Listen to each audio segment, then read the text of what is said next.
Assalamualaikum warahmatullahi wabarakatuh. Di sini kami akan mempresentasikan analisis banjir bandang di Kabupaten Sumbawa NTB yang terjadi pada tanggal 20 Desember 2024.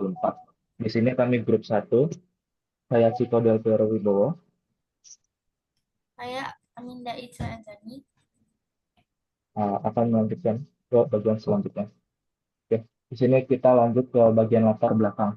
Latar belakang banjir bandang ini terjadi pada tanggal 4 Desember 2024 di Kabupaten Sumbawa. Nah, banjir ini menggenangi tiga desa, yakni Desa Tolooi, Desa Ongko, dan Desa Serading, akibat hujan deras yang berlangsung dari pukul 12 hingga 17. Banjir ini disebabkan oleh curah hujan yang tinggi, buruknya sistem drainase, serta kurangnya lahan terbuka hijau dan kesadaran lingkungan masyarakat. Dampaknya, fasilitas umum seperti jembatan dan jalan menjadi rusak, rumah warga menjadi terendam, serta mengganggu aktivitas ekonomi, pendidikan, dan kesehatan. Oleh karena itu, diperlukan kajian dan strategi mitigasi yang efektif untuk mencegah banjir serupa, serta langkah-langkah penanganan jangka pendek dan jangka panjang untuk memulihkan dan meningkatkan ketahanan masyarakat. Kedua ada rumusan masalah. Untuk rumusan masalah sendiri itu yang pertama ada penyebab utama banjir di tiga desa di Kabupaten Sumbawa pada tanggal 4 Desember 2024. Yang kedua, apa solusi jangka pendek dan jangka panjang yang diambil pemerintah untuk mengatasi dampak dan mitigasi banjir. Dan yang ketiga, bagaimana solusi struktural dan non-struktural dalam mengatasi dampak banjir dan mitigasi bencana. Dan yang terakhir ada penerapan konsep integrated water research management dalam pengelolaan banjir di Kabupaten Sumbawa. Tujuan dari analisis ini yaitu yang pertama mengidentifikasi penyebab banjir, kemudian menyediakan solusi berbasis waktu, jangka pendek dan jangka panjang, kemudian menghubungkan solusinya dengan konsep IWRM, kemudian meningkatkan kesadaran masyarakat dan pemerintah, kemudian hasilnya dievaluasi dampak dari banjir tersebut. Untuk pengertian banjir sendiri, banjir adalah bencana alam akibat meluapnya air dari sungai, danau, ataupun laut. Untuk penyebabnya adalah curah hujan tinggi, rusaknya ekosistem, dan sistem drainase yang buruk. Kemudian banjir itu memberikan dampak untuk warga sekitar. Yang pertama kerusakan fisik, kerugian ekonomi, gangguan sosial dan kesehatan. Penyebab utama banjir di Kabupaten Sumbawa ini berdasarkan faktor alam, yaitu hujan deras menyebabkan kerusakan infrastruktur dan pemukiman bisa terendam. Dan yang kedua, berdasarkan faktor manusia, sistem drainasenya buruk, sedimentasi sungai, dan penyumbatan oleh sampah. Gabungan curah hujan yang ekstrim dan kapasitas sungai terbatas menjadi penyebab utama dari banjir. Untuk rumusan masalah yang kedua, solusi jangka pendek dan panjang yang diambil pemerintah untuk mengatasi dampak dan mitigasi banjir di Kabupaten Sumbawa ini adalah, jadi solusi yang dilakukan pemerintah ini kami ambil dari sumber-sumber yang ada di internet. Jadi jangka pendek yang dilakukan pemerintah salah satunya ialah pengurukan sungai dan saluran air untuk meningkatkan kapasitas aliran. Kemudian normalisasi sungai untuk menghilangkan sampah dan tumbuhan liar.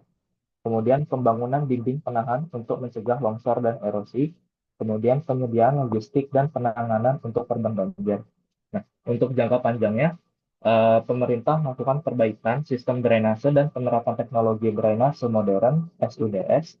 Ada juga relokasi warga dari area yang rawan banjir dengan pembangunan infrastruktur dan konservasi hulu sungai dan penghijauan untuk mengurangi erosi, serta pengembangan infrastruktur penahan banjir seperti kolam retensi, waduk, dan menggunakan folder system.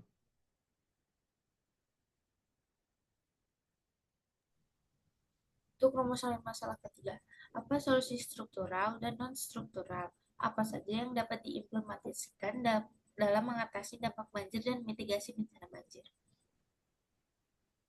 Untuk solusi strukturalnya sendiri ada desain ulang sungai dan kanal, terus penguatan infrastruktur, penampang air atau green roof, permeable pavement, terus penerapan flood storage area.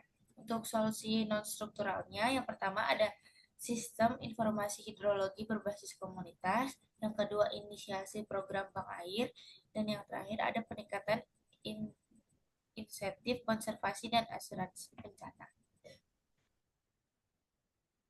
Kemudian untuk rumusan masalah yang keempat, bagaimana penerapan konsep Integrated Water Resource Management dalam pengelolaan banjir di Kabupaten Sumbawa ini? Pertama, kita perlu tahu di IWRM ini mempunyai tiga pilar utama. Yang pertama itu keberlanjutan ekosistemnya, kemudian efisiensi penggunaan sumber daya air, serta keadilan dalam akses dan pemanfaatannya. Nah, tujuan konsep IWRM di Kabupaten Sumbawa ini itu gunanya mengintegrasikan solusi struktural dan non-struktural untuk mitigasi banjir secara berkelanjutan. Untuk strategi struktural yang pertama ada pembangunan kolam retensi. Fungsi dari kolam retensi adalah menahan air hujan dalam volume besar sebelum dialirkan ke sungai ataupun laut. Untuk sistem pengerjaannya, pemilihan lokasi berdasarkan pemetaan geospasial area rawan banjir. Yang kedua, pembangunan menggunakan material tahan air dengan sistem pompa untuk mengendalikan debit air. Untuk strategi struktural yang kedua ada normalisasi sungai. Fungsi normalisasi sungai itu adalah untuk meningkatkan kapasitas aliran sungai dengan membersihkan hambatan aliran. Dan untuk sistem kerjanya membersihkan tumbuhan liar, sedimen, dan sampah.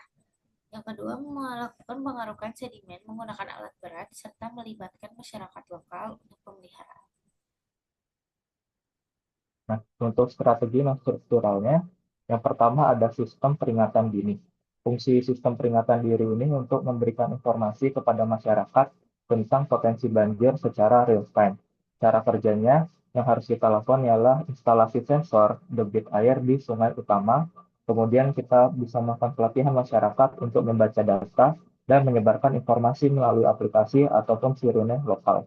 Kemudian untuk strategi non-struktural yang kedua, ada zonasi wilayah berbasis risiko. Nah, fungsi ini itu untuk mengarahkan tata guna lahan di wilayah yang rawan banjir. Pekerjaannya kita bisa menyusun peraturan daerah untuk melarang pembangunan di zona merah, kemudian pembangunan infrastruktur hijau seperti taman resapan di zona penyangga. Integrasi dalam kerangka IWRM, struktur fungsi yang mendukung. Untuk yang pertama, teknis infrastrukturnya ada kolam retensi dan normalisasi sungai sebagai solusi primer. Yang kedua, manajerial atau regulasi, ada zona wilayah dan kebijakan tata ruang. Dan yang ketiga, ada operasional atau pemberdayaan, sistem peringatan dini, dan perlibatan masyarakat dalam pemeliharaan. Dalam rencana pelaksanaan IWRM ini diimplementasikan ada berbagai tahap. Tahap awalnya itu kita bisa mulai dengan pemetaan geospasial untuk lokasi kolam retensi dan normalisasi sungai. Untuk tahap menengahnya kita dapat menyusun regulasi zonasi dan instalasi sensor sistem peringatan dini. Nah, di saat sistem sudah menyala, kita lanjut ke tahap pemeliharaan. Pemeliharaannya itu berkala oleh pemerintah dan masyarakat dan evaluasi efektivitas infrastruktur dari sistem peringatan dini itu sendiri. Untuk hasil analisis IWM sendiri yang struktural ada kolam retensi dan normalisasi sungai untuk mengurangi risiko banjir. Yang kedua ada non struktural, sistem peringatan dini dan zonasi wilayah meningkatkan kesiapsiagaan. Untuk manfaat sosial dan lingkungannya ada konservasi lingkungan, pengurangan erosi dan peningkatan kesadaran masyarakat. Untuk keberhasilan IWRM bergantung pada koordinasi lintas sektor dan komitmen masyarakat. Terima kasih sekian sudah mendengarkan penjelasan analisis dari kelompok satu kami. Kami izin pamit. Wabillahi taufiq wal hidayah. Wassalamualaikum warahmatullahi wabarakatuh.